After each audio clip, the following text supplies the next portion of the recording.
આપનું નિખરતા ગુજરાત ન્યૂઝમાં વાત કરીએ સમાચારની। ઈડી દ્વારા અમદાવાદમાં ₹1646 કરોડની ક્રિપ્ટોકરન્સી કરાઈ જપ્ત। અમદાવાદમાં એન્ફોર્સમેન્ટ ડિરેક્ટોરેટે બિટકનેક્ટ ક્રિપ્ટોકરન્સી છેતરપિંડી કેસમાં ₹1646 કરોડની ક્રિપ્ટોકરન્સી જપ્ત કરી છે।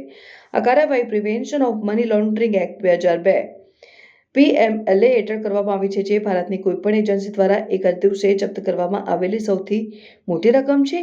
ઈડી દ્વારા કરવામાં આવેલી તપાસ દરમિયાન ગુજરાતના આરોપી સતીશ કુંભાણીને ત્યાં પાડવામાં આવેલા દરોડા દરમિયાન ડિજિટલ સાધનોમાંથી આ લેવડ દેવડ સામે આવી હતી। આ ઉપરાંત ઈડીએ ભારતીય ₹53.50 લાખ, એક લેક્સસ કાર અને ડિજિટલ ઉપકરણો પણ જપ્ત કર્યા છે। આ કાર્યવાહી CID crime police station Surat દ્વારા નોંધાયેલી FIRના આધારે કરવામાં આવેલી છે। તપાસમાં બહાર આવ્યું છે કે નવેમ્બર 2016 થી જાન્યુઆરી 2018 દરમિયાન આરોપીઓએ બિટકનેક્ટના કથિત લેન્ડિંગ પ્રોગ્રામમાં રોકાણના રૂપમાં સિક્યોરિટીઝની છેતરપિંડી અને બિન નોંધાયેલ ઓફર અને વેચાણ કર્યું હતું। આ દ્વારા વિશ્વભરના રોકાણકારો, જેમાં ભારતના રોકાણકારોનો પણ સમાવેશ થાય છે, સાથે છેતરપિંડી કરવામાં આવી હતી।